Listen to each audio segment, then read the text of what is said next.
Tonight, I welcome everybody across the world, and I thank my speaker faculty here from Pakistan to give us what we would all want to hear from the progress in CF care improvements across low and middle income countries such as Pakistan. Tonight, we move from awareness to action, from isolated efforts to national alignment. We have three expert speaker faculty from variable regions across Pakistan. They have one shared mission to redefine cystic fibrosis care in Pakistan.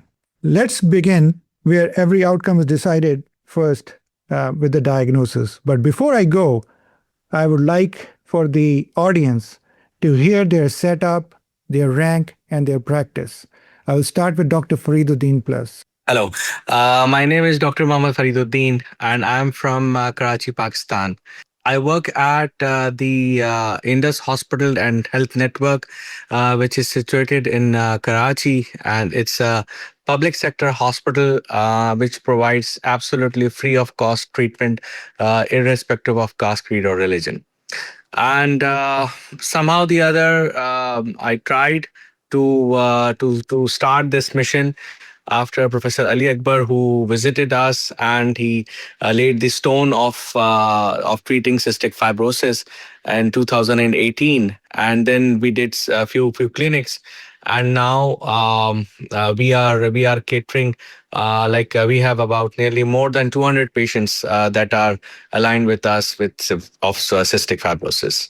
Excellent. That is great. Great news to hear about your practice and setup. So I will go to speaker number 3 here, ma'am, Dr. Nadia Waheed. Hello, everybody. Assalamu alaikum from Pakistan. I am Dr. Nadia Waheed. I am a pediatric assistant professor of pediatric medicine. And basically, I am a pediatric gastroenterologist, hepatologist, and chairperson of pediatric gastroenterology, hepatology at Children's Hospital, Pakistan Institute of Medical Sciences, Islamabad. I came across cystic fibrosis by diagnosing patient with the isolated fecal elastase deficiency, pancreatic enzyme deficiencies, and with chronic pancreatitis. Later on, Professor Ali Akbar guided us, even he mentored us how to deal with CF patients, how to diagnose them. Then we started a CF clinic here in PIMS, Children's Hospital PIMS, where we are doing the diagnosis, and we are trying to provide at least the basic services over here. Excellent. Welcome. Thank you. So we'll go to Dr. Kamal. Hello, Assalamu alaikum from Pakistan. My name is Dr. Kamal Janazeb. I have done my pediatric medicine fellowship from Pakistan, and then I was able to get across to work in Birmingham, UK for a period of 2 years, where I have done my European diploma in pediatric respiratory medicine. Currently, I'm working in the and I have been in close contact with multiple patients with cystic fibrosis and bronchiectasis. At the moment, we have a data of 58 patients who are being treated as CF patients. But the challenges that we had to meet in the initial phase was that many of them were labeled as tuberculosis, as primary ciliary dyskinesia, as Carter-Gardner syndrome, as recurrent allergic symptoms or asthmatics. But eventually we were able to identify some gaps and hope to streamline their treatment. So in this webinar, we'll be able to talk more about it. So thank you very much for listening to us. Excellent. Looks like Dr. Bano dropped off. Maybe she will join back. And thank you from various regions, from almost north of Pakistan region, almost south, as well as some western part of Pakistan. So looking forward to hearing from you all of the progress and development, and all the audience will be excited to see the progress and opportunities. So my flow will go with the national priorities tonight. We will try to cover 6 different priorities and a couple of questions across those things.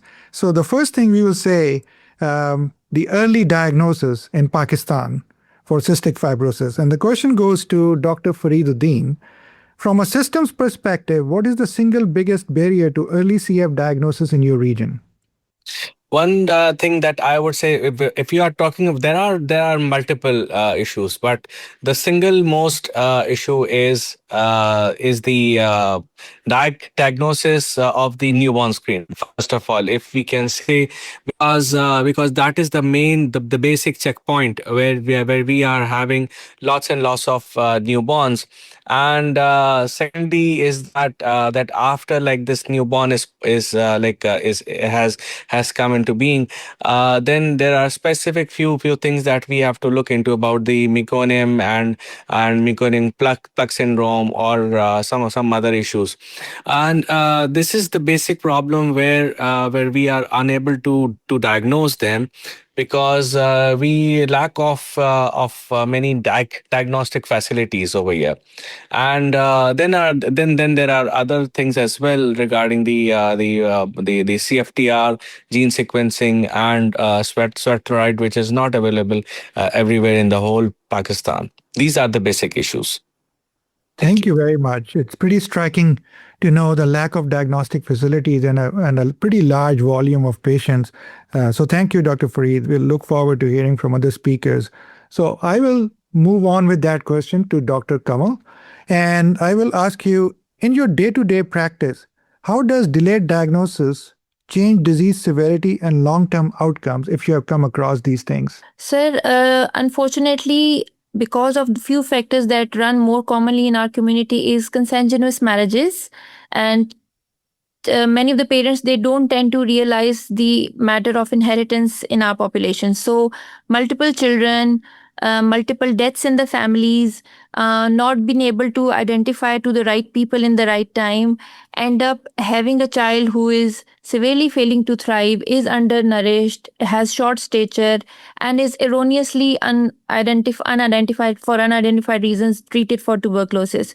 So since we are living in an endemic area where this seems to be more common as compared to the rest of the world, we tend to treat this overtly. Which is why sometimes those children who are affected from, let's say, cystic fibrosis are being treated for other reasons. So they have been treated for asthma, they have been getting treatment for sinusitis, they have been getting treatment for celiac disease, which I'm sure my colleague who is the gastroenterologist consult here will be able to guide more. But the delayed diagnosis ends up having a child who has lost their height and weight on so many centiles. And the difficulty in overcoming that gap tends to be the major disturbance in understanding for the families who may then be able to be guided to get the screening done, which is why Dr. Fareeduddin and the other team members will be able to identify the importance of sweat testing, the importance of sputum sampling, the importance of stool elastase, and the importance of genetic testing and whatnot. So these kind of issues, they do come across, but the challenges is how frequently they come to meet you instead of being treated at their local hospitals by their local physicians, which is why these things tend to highlight more. Thank you. That was very informative and very extensive answer. And thank you, Dr. Kamal, about highlighting the importance of delayed diagnosis and how people have been mistreated, perhaps misdiagnosed with different other diseases and all the other prevalence of endemic diseases that potentially would put challenges to the treatment physicians as well as for patients and families. As Dr. Fareeduddin earlier mentioned, that there are lack of diagnostic facilities, so I can only imagine that this will be even more challenging. So question to Dr. Nadia would be, what does delayed diagnosis look like for families, and what are they experiencing by the time they reach you? Actually, I want to add one thing, that here still in Pakistan, the CF is thought to be a disease of West. So the general physician, the general pediatrician is lacking the awareness. They thought the recurrent chest infections, the recurrent ARIs are not due to CF, they are due to the local allergies or the tuberculosis.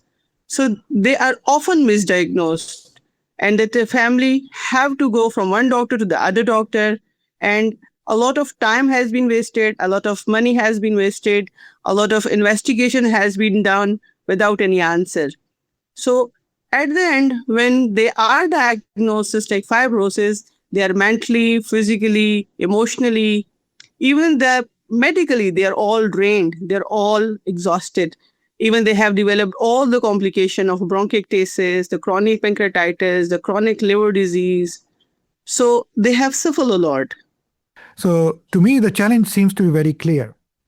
Patients are arriving too late, but even when we diagnose, the next question becomes, can we treat them effectively? So this will begin us to discuss priority number 2, access to therapies. For this, I will start with Dr. Kamal first, and I will ask, what are patients in your region currently unable to access, and how does that shape their lives? Thank you, sir. Sir, the issue, as already mentioned, is many of them have been treated wrongly by multiple IV antibiotics, which may or may not have effectively covered the cultures that they are actually growing. So initial issues were to get us proper sputum sample. Now the younger children, let's say below 5 years of age, they are unable to expectorate that sputum, which is very easily available in the West. For example, when I worked in UK, we had physiotherapy teams who were able to get hypertonic saline nebs done, get the sputum sample done, give the throat culture, even the cough swabs were available very easily for the patients to have been identified with whatever bugs they are growing in to be given the right treatment. But here, unfortunately, because of the availability of multiple types of antibiotics at various pharmacies, the parents tend to change the doctors so that they can identify which medicine suits their child best, which is effectively not the treatment of choice. So coming to the very expensive antibiotics like, let's say, tobramycin, colomycin, as Trionum, they are very expensive and our general population cannot afford it. But the question is, do they actually need it? Because they may not be growing necessarily Pseudomonas, for example, to be treated by these in the first place, which is why the identification of the right sputum or the secretions is the major problem here. Getting back to the treatment, once we have identified whatever they have grown, giving them appropriate antibiotics indoor for, let's say, 10 to 14 days with a good physio regime, with a good hypertonic saline nebs, with pre and post nebulization with the right drug, give them a very good improvement. And by that, we mean to do the lung function test at the time they are admitted and at the time they are getting discharged. So then we are able to identify the gaps, tell the families what we have achieved while they were admitted, and how to best support them in their future. And in that also we have to take care that they have other children at home for which they may not be able to look after that particular child in particularly, which is why getting to sit with them, telling them the disease process, telling them how they need to look into this particular child takes priorities. But unfortunately, because our population load is so much, giving specific time to one child on top of the 4 others that they're home lacks. Wow, that was quite a very thorough and interesting answer with lots of challenges there, with lack of therapy, lack of standards of care, lack of protocols, lack of diagnostic ability to treat effectively, and perhaps cost of therapies. So a lot more to come there, but thank you for highlighting all of those. I would go to Dr. Nadia for the next question. How does lack of access to advanced therapies change disease progression in your patients? Yes, as the delayed diagnosis has made the all children with complication, same is the access to the new therapies. Because I am dealing with a family whose father has been transplanted for the liver because of the liver cirrhosis of unknown etiology. 2 of the siblings has been diagnosed as a celiac and on the gluten-free diet. And now this kid has been diagnosed as a cystic fibrosis, but because of affordability and unavailability of the crayons, he is suffering still with the malnutrition, with the fat malabsorption, and all sorts of things. So accessibility to all the therapies that are being provided to the all CF patients internationally are affecting our kids here in the Pakistan. Even the basic devices for the airway clearance are not available, are not affordable, they are not being able to buy that. So they are unable to clear their chest, they clear their alveoli, and they are proceeding for the bronchiectasis, chronic malnutrition, chronic pancreatitis. So it is badly affecting our children. Thank you. Thank you so much, Dr. Nadia. That was very, very helpful.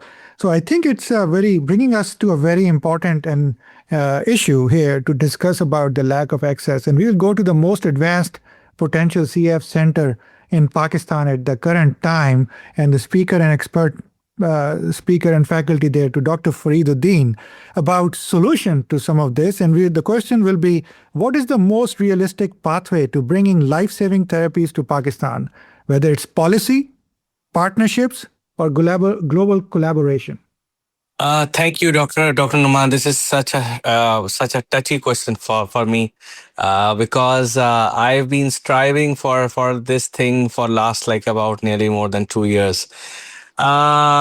This is not a single thing that is there. In fact, it's all the three that is basically causing the problem. The most important thing is that yes, it has to come from inside. First of all, we need local people to get up and then to get access to these medicines. Number one. Then there is a government policy, because still some of the medicines, they are not approved in the by the government of Pakistan because of few issues.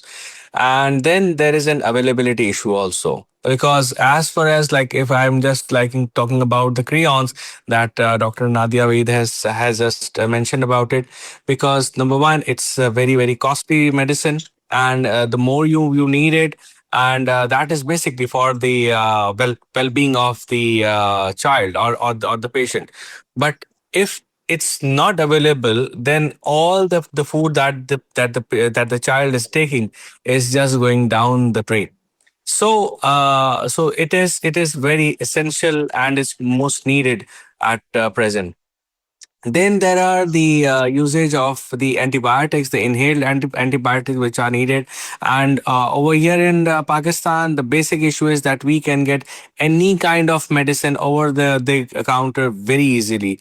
At times, you really don't need a prescription for that, and you can just go and buy that medicine. So everyone has the access to all the antibiotics, and they can just get it all by themselves. So ultimately, they need bigger drugs, and there comes a time when they are highly resistant to all the major antibiotics.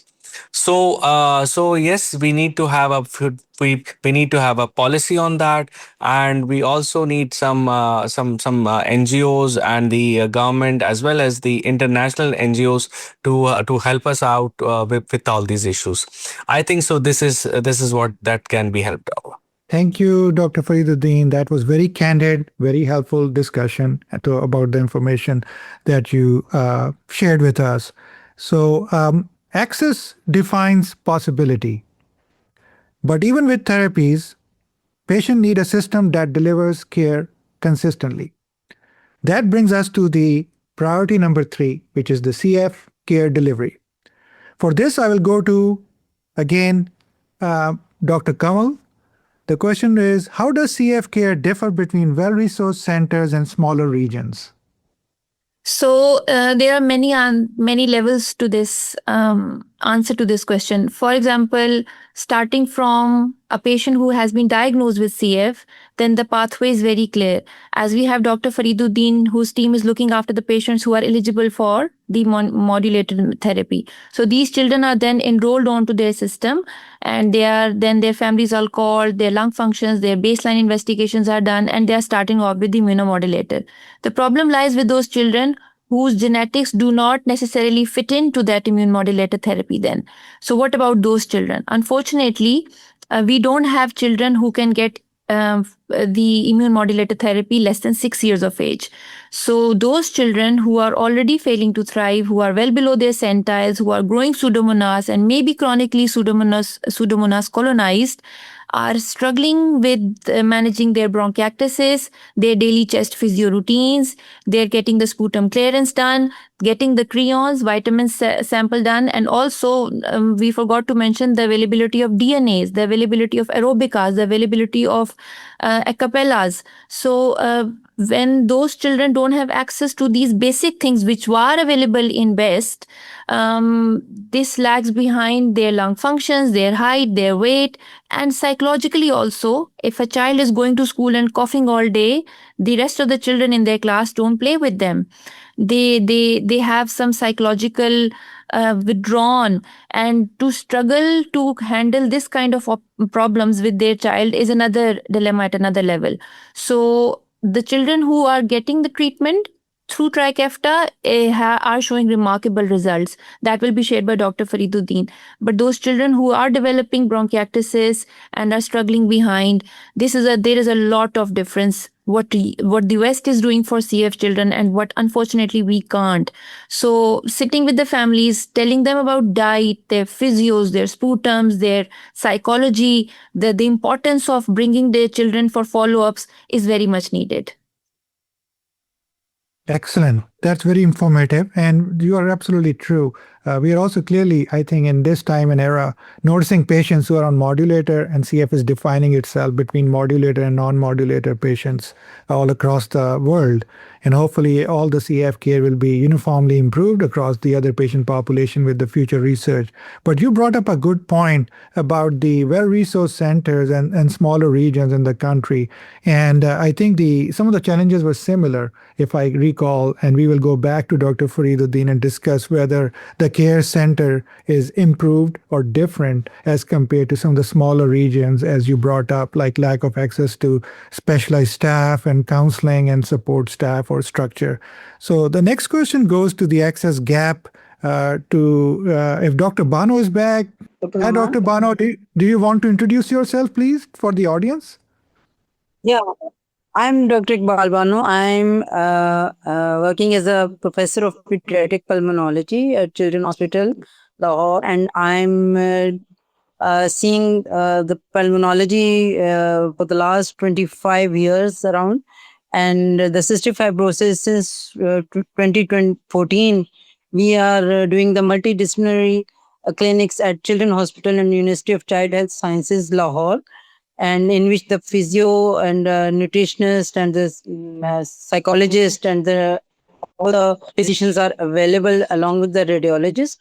And from the last year, 2020, September 25, providing Trikafta modulator to our genetically proven positive patients, which is really a game changer for the CF patients. Thank you very much, Dr. Bano. That was very, very helpful. It seemed like you have a good resourced staff, CF center, and apparently one of the biggest hospitals across that part of Asia, to my knowledge. So this is, when I was there, it is the largest hospital. I heard there were a single day across the country, a lot of admissions were being done in that hospital, which also puts a lot of challenges with staffing and treatment, especially with all the challenges we discussed earlier. Thank you. I'm going to go to Dr. Fareeduddin and across this particular topic about the vision. And the question becomes, what would an ideal CF center in Pakistan look like?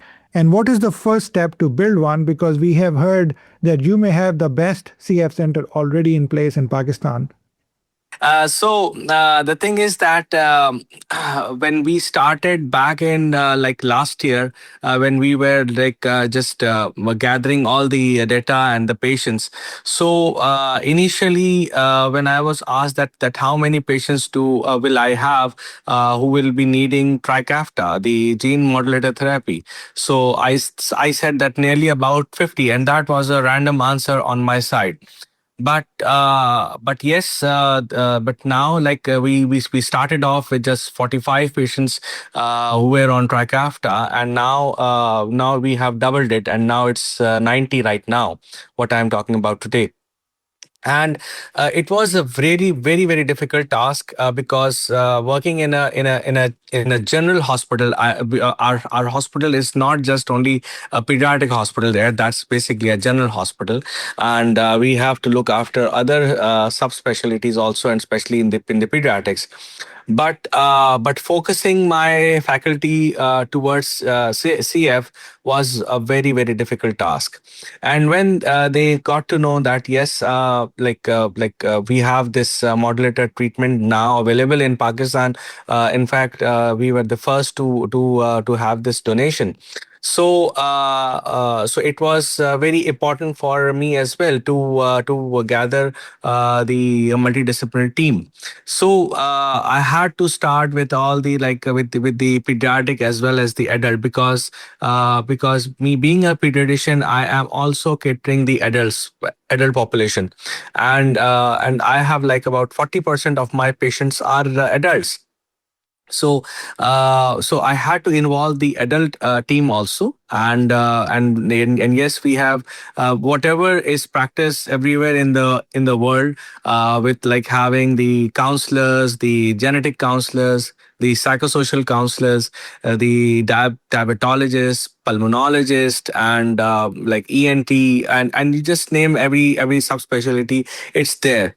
But the basic problem is that we need time, and we need a system to follow. In fact, our hospital was the first in the private sector who was providing the genetic sequencing free of cost, and which was also a very big task. But now, yes, we have results that are showing up. So it was not an easy task to develop such a center, but yes, I'm very much glad to say that my seniors, as well as I had a very good team who guided me very well. In fact, my administration was very supportive, and still they are standing with me right now. And now when we have some training programs as well, and we are going to receive day after tomorrow a Turkish team that is coming over there to train our people over here. So this was not possible without the help of many people behind. Thank you. Thank you. Wow, that's such a remarkable progress in the last couple of years to hear and talk about it today.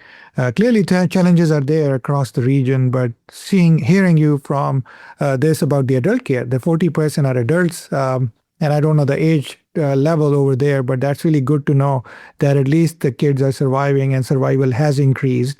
Also, good to know that you have a team and structure and support available to put that where other centers can learn. And especially very interesting to see the international team is coming to Pakistan to collaborate and share their expertise, which is very good to know with data sharing. So I think to me, it looks like the care systems are the backbone, but in CF, outcomes are often decided at the microscopic level. Next priority will be infection and microbiology. For this, again, I will go back to Dr. Bano this time. And the question comes, what infection patterns are you seeing that concern you most today? Infection is a major problem in our children, and the majority of the patients, about 80 to 85% of the patients, they come with the pulmonary problems, and in the pulmonary problem, the chest infections is the major reason. We are facing the resistant organisms like Pseudomonas and the methicillin resistance Strep aureus and the non-tuberculous mycobacterium. Along with these, we also are facing a lot of fungal infections in our patients. And beside this infection, as you already said, that our setting is the largest hospital of Asia, and we are facing a lot of tuberculous respiratory CF, non-CF patients, and so the cross infection among our patients is the major cause of this resistance. and the spread of the infections from one to other patient, because we didn't have any isolations for each patient. We often have doubling in of our patients, and in a single room we have multiple patients. So the cross infection not only among the CF but CF and non-CF is one of the major problem, and the resistance. And another thing, we in our primary and secondary care centers, often they have the medication without a proven bug. So the patients are getting antibiotics and antibiotics without any proven microbe detection. So the major concern is the detection of organism and treatment according to the these microbes, and then prevent their resistant ongoing giving damage to the pulmonary functions. Thank you so much, Dr. Bano. That was very informative. So it is very disturbing to know the cross-infection rate to be very high and inability to intervene and able to manage those, which is particularly troublesome these days, as well as it is very interesting to hear about the non-tuberculous mycobacterium beside tuberculosis in that part of the region, which will be very interesting as well for practitioners to hear about and to treat. I will go to Dr. Kamal and I will ask her about I think she mentioned and highlighted earlier, what limitations in microbiology or infection control are affecting your ability to manage these patients? Thank you, sir. So, as I mentioned earlier, the children who are less than 5 years of age and who have reported to us already developing bronchiectasis, it is very difficult for us to get these sputum samples done. So if we have tried hypertonics, if we have tried acapellas, if we have tried our chest physiotherapy team and still we're unable to get it out, then we have to resort to getting the bronchoalveolar lavage done. So in that perspective, I would like to thank my microbiology team in our hospital, because when we send a sample to them, we do highlight our concerns of a child with the small history written at the back, telling them what our concerns are. So they're very effective in letting us know which bugs are contaminants and which we should not treat. For example, we received a child who had received anti-tuberculosis treatment 3 times, not once or twice, 3 times. And this child was particularly failing to thrive, and we were concerned that his stool for fecal elastase was positive, and we were concerned that this might not be tuberculosis. Please look into it again. So our micro team got back to us and they told us that this is not TB, this is not tuberculous mycobacteria, and the stool for fecal elastase is suggestive for CF and you need to highlight. So we had some cubicles in which we will treat these children with special bugs, and then we would resort to going into that room at the end of our ward rounds. So we don't tend to see, we generally tend to see children who have Klebsiella or Pseudomonas or Stenotrophomonas, but lately these children with NTM, we don't let them go out and play with the rest of the siblings who are playing in the wards. So these special cubicles that we have, the micro team that is helping us, and the treatment for them, because the NTM treatment is totally different than the rest of the CF children with multiple other bugs. So that has been a very good effort by our micro team, by our bronchoscopy department, and by our administration of our hospital. But as I've seen in the West, in Birmingham, our physiotherapy team used to take these sputum samples. Our lung function team used to come and do the start, mid, and end of lung functions of the child admission. Our psychology team would come and sit with them to tell them how long this treatment would be. These things are still lacking here. Thank you, Dr. Kamal. That was again very educational for us to hear about, but good to hear that you are able to segregate this group of patients and able to manage infection control. But clearly challenges are there, and thanks and kudos to you for doing an amazing job and trying to do and manage these patients in limited settings. Next question will go to Dr. Fareeduddin again, and I think this particular thing is regarding infection measures. What scalable improvements can strengthen infection control nationwide? Okay, this is something that has to come up with the policy matter, because Ideally, no antibiotic should be given over the counter. In my opinion, that should be the first and the foremost thing. Number one. Number second, I would suggest that that every patient with fever or with has or that has like a chronic infection should have the cultures done, and the cultures should be made available to all the hospitals, in not just only the big hospitals, but also some in the secondary hospitals, because that is where because this is how they failed. They are just jumping to the antibiotics every now and then, and which is causing more resistance, and which is causing more and more issues, and the patients are in fact they are not getting better, they are in fact deteriorating. So this is what that my opinion is. And third thing is that it's better to start with the antibiotics that are the first liners, not just jump to the second liners or the third liners, because people think that it's better to escalate and go on the top of the highest medicine, and then de-escalate if you really want to. In my opinion, you can if there is a sensitivity that is showing continuously, then it's better to go for a lower medicine and then escalate if the patient is not responding. These are like my school of thoughts. Thank you. Thank you so much for a very excellent vision that you have provided for everybody, and to think about having antibiotic stewardship, and then also coming out with policy guidelines across the region that can help standardize some of these infection control measures. But CF is not only about infection. It is also about sustaining life through nutrition, particularly in low and middle income countries. Who else is better suited to answer my next question? Dr. Nadia Waheed, our pediatric GI. What are the biggest barriers families face in maintaining adequate nutrition in your practice?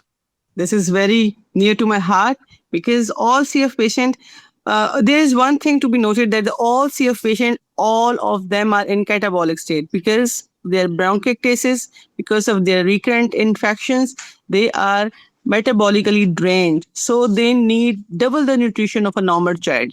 They have their own nutrition, and also they need to have calories to fight those infections. So they all needs double the nutrition. But what we are facing here in Pakistan, because there is significant fat malabsorption, because they are eating too much, they're taking a lot of calories, but they are not being absorbed. For that, they need screon, which are not freely available for our patients. And if they are available, they are not cost effective. They are not able to buy them. So they are facing challenges regarding combating these calories, attaining all the calories and nutrition, and the drugs to save their malabsorption. So here in Pakistan, we need to address these challenges also, because the nutrition is the cornerstone to fight a CF child. So if they are nutritionally built, they will be having a great immunity, the strong immunity, and they will be easily combating with their all infections. Wow, thank you so much. What an eye-opener for us to hear in the West that the enzymes which were available maybe decades ago are still seem to be a lack of therapy available across Pakistan. I think with that, I will go to Dr. Bano, and I will ask her about how does malnutrition directly impact lung function and outcomes in your practice? Actually, malnutrition is, our general population is, pediatric population is malnourished. And in our observation in CA patient, about more than 80% patients are malnourished. And the malnutrition may be due to unavailability of the crayons, or due to lack of nutritional post socioeconomic class. So what so that. But the lung function in the malnourished kids are much more declined, and they are much more prone to infections. And because their sometimes primary or majority the secondary due to secondary immune deficiency. Their immunity is low and they are more prone to the general bugs, and the lung, their maturity of the lung also declined, and the infection and malnutrition makes a vicious circle in our kids, that the infection make them more malnourished, and then malnutrition again prone to some infections. So our patients are in spite of looking for to multiple physicians, due to the non improvement of the malnutrition, their infections and the decline of the lung function is not improved. Thank you, Dr. Bano. Seems like there is a lot of challenges sometimes with food access and across some of the socioeconomic status, as well as the lack of enzymes, and then it could impact the growth stature as well as the catabolic state, leading to lack of lung functions and potentially skin and other developmental challenges, bone growth, etc. So I think with this, I will go across again to the expert CF center in the country. What is one intervention that could be implemented nationally to improve nutrition outcomes, Dr. Fareeduddin? Okay, so the most important thing is the availability of the pancreatic enzyme. That is the first and the foremost thing. Because yes, there is a very big problem in Pakistan, which is of malnutrition. But this malnutrition is doubled or tripled when there is lack of creon for the cystic fibrosis, because for CFR, if they are even having a good nutrition, they are having a good high calories and everything. But if it is not being absorbed and is going down the drain, then it's of no use. So I would suggest that this is also very much needed. Number second are the fat soluble vitamins, because we have dispersed medicines, and there are lack of few medicines that are still needed. And the third and the important thing is that the fashionable things that are there in the Western world, which are really of high calories, are either they are not that much available over here, or it is not cost effective, because all of these demand money, and the cost of living over here in Pakistan is not that well. So it is it's a double sword, because once on one way, on the one hand, the CF is killing them, and on the other hand, the nutrition is not being well supported, then the antibiotics issues, and there are so on and so forth. So so definitely this is what that we have to address in our daily practice also. It's mind-boggling to hear about all the struggles and challenges that you all face in your daily practice, and then still able to manage and improve things across that patient population. So I can't commend you enough across the world to do the very best for the patients community. And so far, I would say that we have discussed systems, treatments, and biology. But none of this changes without awareness and advocacy. So last priority, advocacy and movement. My first question would be to Dr. Kamal Jazeb here. Can you please share one patient story that captures the reality of CF care in Pakistan? Okay, so I received a young girl. She was 10 and a half years old when I saw her first. Her lung functions showed FEV1 of 35%, if I remember her correctly. This is a couple of years ago. And she was failing to thrive. Her height and weight were below third centile, if not much more than that. So she had come with asthma exacerbation, and I was trying to identify why her lung functions are not improving despite the previous treatment of the formoterol inhaler was given appropriately. So at that point in time, she was having a wet cough, and she reported to me that the wet cough has been ever since. So I questioned the family, how is that wet cough not been addressed for the last 10 years? And then the family said, yes, because when the asthma exacerbates, she has this wet cough and it never goes. So this was the first time when I asked the family to get a CT chest done, because multiple chest x-rays, they were already holding multiple chest x-rays. So when she showed me her chest CT, it had bronchiectasis, and that was the first time when we were able to get the sputum sample done. We were able to identify that she was heterozygous 508, and the second mutation was also eligible for Trikafta. And then she was scrolled into the program with Dr. Fareed. And then, so she was admitted every 3 to 4 months to our hospital. And this was the first time when I saw her with a lung function of 35%. So the first step we did was started her on creons, because her stool for fat globules was positive in one of her reports. So when she started her on creon and we started chest physio, her lung function started improving. And when we started her in the enrollment program of Trikafta, her lung functions improved more. Then her admissions to hospital started to decrease. Then her height and weight started to improve. And for the last 7 months, she has not been admitted to our hospital. She's going to school. She's not using her Foster inhaler. She's using her Acapella, and she's using her Trikafta. Her lung functions as of 2 months ago were 75%, if I'm not wrong, is 70 to 75%. And she has been trying to cope up into the missed studies that she had left a long time ago. And because in Pakistan, we tend to resort, when we are struggling to get many medications, we go to prayers and namaz and Quran. She started reciting Quran daily, and she started memorizing few surahs of the last para. And then she came to me 2 weeks ago, and she said, she brought me a nice cake and said, thank you so much for the doctor who guided us to the right pathway.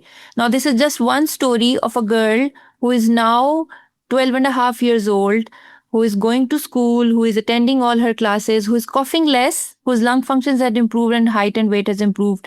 The type of satisfaction that I've seen in her parents is remarkable. And there can be many more stories. But this girl, she has blue eyes, she has golden brown hair. This always gives me a smile when she comes to my office and when my clinic. So there can be many more stories, but I just wanted to share this one. That is amazing, Dr. Kanwal. What an incredible job and story that you share with us. Thank you so much. And thank you so much for saving the life of many, many, many patients, including this particular patient, and doubling her lung function, which is even way before what the statistics have proven typically that we come across sometimes. So great job and great work. And thank you for sharing. The next question I will try to ask both of my speakers, Dr. Nadia first and then Dr. Bano, and we can see what we can hear from them about what role should clinicians play in building awareness and advocacy. Dr. Nadia first. Awareness in general pediatrician is the most lacking part in our part of the world, because as I mentioned earlier, the general pediatrician thinks that CF is not our disease, and the recurrent chest infections are either due to the tuberculosis or due to the bronchial asthma. So we need to highlight all these that because of we are the inbred community. We have consanguineous marriages, so our kids do have CFTR mutations. So we do have CF running in our families. We need to investigate, and we need to make a criteria. If a child, as we have a criteria for immunodeficiency, if the child is getting more than 2 chest infections in 6 months, we need to screen them for the CF. And there should be symposias and webinars or seminars like that to make an awareness, because as I am in the federal capital area in Pakistan, and it is training AJK, GB, KPK. So the patients are coming from far away, and they are being treated as TB or the bronchial asthma. So we need to tell the local physicians they need to be screened for the CF, and it's just arterial blood gases, fecal elastase, and sweat chloride. And I must mention here to thank MACFA that have provided at CF sweat chloride kits, because we are doing at free of cost in PIMS, and it's making huge difference. Because a child, recently we diagnosed a child who is 6 years of age, and he is traveling from Adankel, which is 8 hours distance from the Islamabad, and he was traveling for after every 3 months for his chest infections, and was given treatment with steroids for the bronchial asthma, NABs, and all that. And this time we have performed the sweat chloride test. It was positive. It was 128, and we make a diagnosis of CF, and we sent his mutation, and it came positive, and he is also eligible for the Trikafta. And it was good news for the family. He has been enrolled in Professor Bano team for the Trikafta, and inshallah he will be starting on that. So definitely awareness through the general pediatrician will make difference. What a compelling story for how little things can make a huge difference in organizing educational seminars and awareness for the trainees, students, so this can go further up and can be highlighted more. Dr. Fareeduddin, I will come to you. I think the next question, you will have the opportunity to talk more. I see your hand is raised. But let's go, if you allow me, I will just go to Dr. Bano to go through the same question about what role should clinicians play in building awareness and advocacy, Dr. Bano? I totally agree with Dr. Nadia that the first thing that the person see but the mind doesn't know. So we have to first of all our own community, our own the patient are seen by the general physicians and by the primary caretakers. So the awareness of the general physicians and the primary caretaker, along with we have the responsibility also to educate the patient, and he must have some basic facilities by his treating physician, treating pediatrician, so that the life is much improved, and the behavioral and the social changes of the patients must be improved. Also, these patients need social support, some financial support. So we must have some NGOs and some government level programs in which the medications of these patients in the last year, I was honored to be a part of the Prime Minister CF committee team, and we, along with Dr. Ali, put many investigations like the per day cost and the per month cost and the per year cost of these from the traveling to getting the medication. And we gave advice to the Prime Minister that they must be sponsored, or they must have some facilities to get these medicines free of cost and these investigations free of cost at their nearest level. So we have, I think, much more responsibilities than just seeing the patients. Thank you.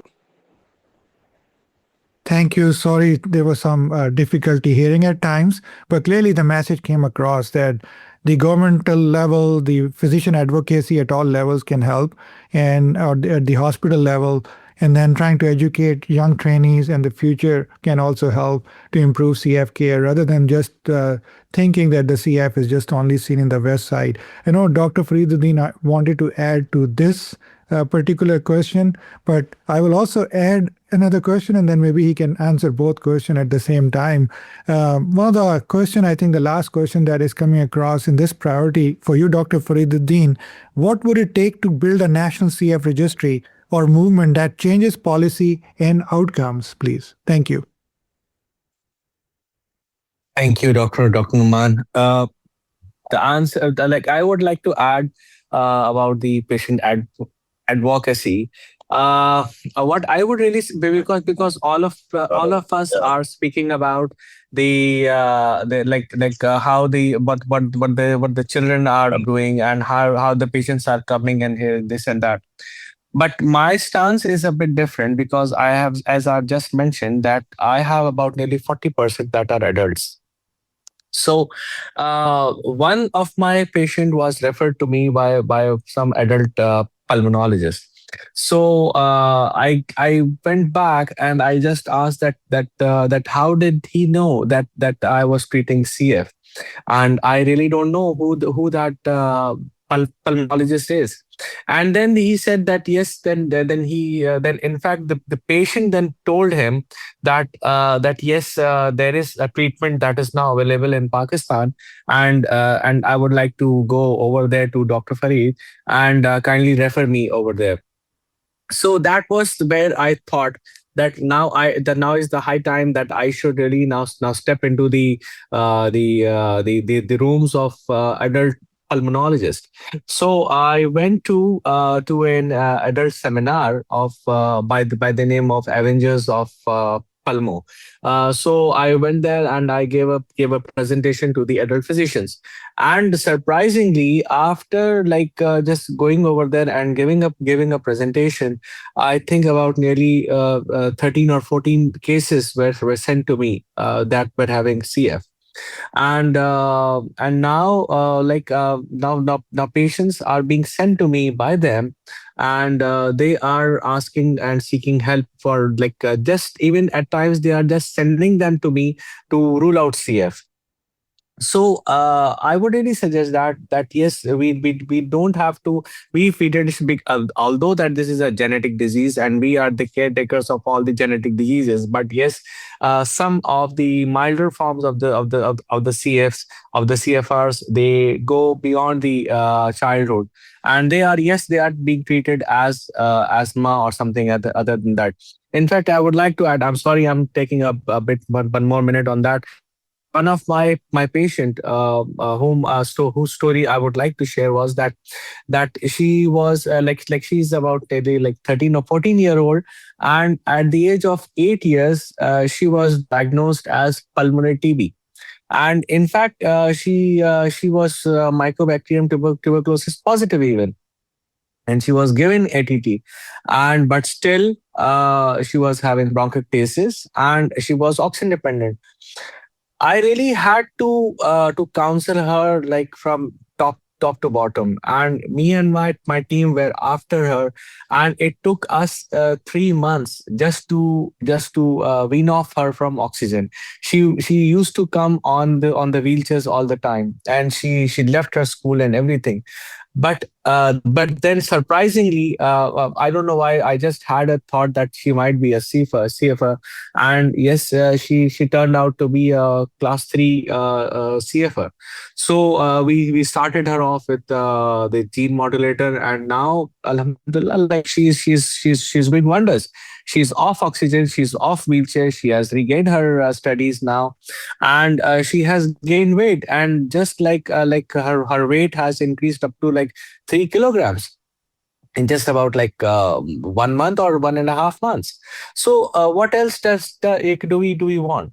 So anyways, these were a few of the stories that I had to, and believe me, with 90 patients I have 90 stories. And if you ask me that what about the others that are not on the gene modulators, or then I have about nearly 120 more that I can share.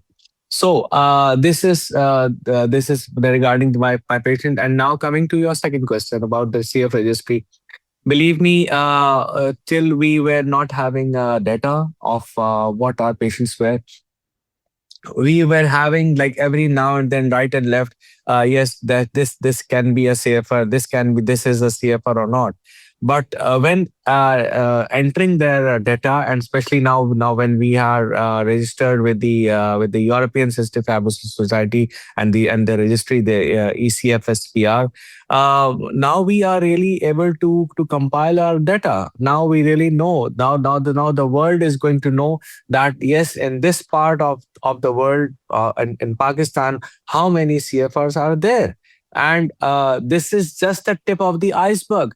The major CFR are really somewhere else. They are not being surfaced. So it will take time, but I'm sure and once that we are going to have a newborn screening over there, believe me, like if I am having like 200 plus patients over there, I will I can bet on this thing that there may be like 1,000 or more that are there in just in Karachi or Sindh. So there can be many patients as well. So I'm sorry, I took lots of time. Thank you. No, this is great. Thank you so much. I think this is very, very educational for all of us. I think the textbooks may need to be changed as what we were brought through. The CF is a disease of the West, and those myths may have to become reality. So thank you. Tonight, you opened up a very, very good detailed discussion. Kudos to all of you for managing these patients in limited settings and still making 90 plus stories or 200 stories from each person. An amazing job in improving and saving lives across that part of the world for CF. I know that our length has gone tremendously more than what we anticipated, but this was much needed. And I think this is what I hope audience will enjoy, that and get educated, informed. I think with your registry, we will be able to bring clinical trials and research, and all the other treatment that are needed potentially with that information can be further life improving and impacting as well. So I will ask all the speakers, but I'll start with Dr. Fareeduddin and then go according to my screen here. And it will be just one line, one sentence basically. What is the single most important change Pakistan must make in CF care in the next 5 years? Please. Dr. Fareeduddin first. Just one line, very difficult for me to do that. But yes, my one line would be the improving the diagnostics. And at all levels, the newborn screening to the CFTR gene sequencing and the sweat chloride testing and other testing as well. I would suggest that is the most and the foremost thing that we all should be doing. Thank you. Thank you so much, Dr. Fareeduddin. Dr. Kamal? Thank you, sir. I would like to add awareness. So in our social media, we tend to talk about how to prevent malaria, how to prevent TB, how to prevent diarrhea. We can also give us few minutes to sending the awareness clip to the general population about consanguineous marriages and to report sooner to the clinician when they are having, let's say, wet cough for more than 3 months. So not to treat because the GPs can treat whatever they feel like it. A little bit of awareness on our social media. We have LinkedIn, we have Instagram, we have Facebook profiles, we have national television. If we can share a message and it can be then transmitted to many more families, this would be a milestone. Thank you so much. Again, both of those are very good and excellent messages in impacting through World Health Organization in that part of the world, like diarrhea, malaria, other diseases, HIV. Why not cystic fibrosis as part of that? So I'll go to Dr. Bano next for one-liner for what Pakistan should do in the next 5 years to impact CF care. In my opinion, the free of cost diagnosis and the availability of the treatment to the patients, because it is very difficult for the patients to get investigations and to get treatment. So some responsibility of the government to provide the free of cost genetic testing and the availability of medicine, and also, as Dr. Kamal said, the consanguinity. Although we see non-consanguineous, but we should educate. Do not marry consanguineous marriages. Thank you, Dr. Bano. And we keep hearing, I think, a similar theme about diagnostics, lack of availability of treatments, access to care, awareness. And for the audience, I think all the impacts and improvements are seen, and everybody may be wondering where and how the people got diagnosed that we have so many high numbers. So again, those are through donation programs we heard, and some ongoing efforts for charity and other supports that are in impact. But at the global level, we need awareness, we need World Health Organization, we need industry support, we need government support, NGOs, organizations to make an impact. Let's go to Dr. Nadia for this, for what Pakistan should do in the next 5 years. Like all others, I will add that early diagnosis paired with equitable access to the care. After diagnosis, the next question is how to treat, where to treat. So it should be equitable access to all the management of CF in next 5 years. Thank you. Excellent. Thank you so much to all of you for sparing time at past midnight. I think it's 1 a.m. and it's working day starting Monday for you, all of you. So I commend you, and I think the world commend and thank you for hearing from all of you. I would just close off with my statement, and then I think you will have some time to catch up some sleep before you go to work. Again, thank you for all of that. Tonight, we did more than discuss cystic fibrosis. We aligned voices across regions. We identified gaps that can no longer be ignored, and we defined solutions that are within reach. The future of CF in Pakistan will not be built by one center, one physician, or one policy. It will be built by collective commitment. And tonight, we heard from Pakistan that that work has begun. Thank you very much. We wish you all the best.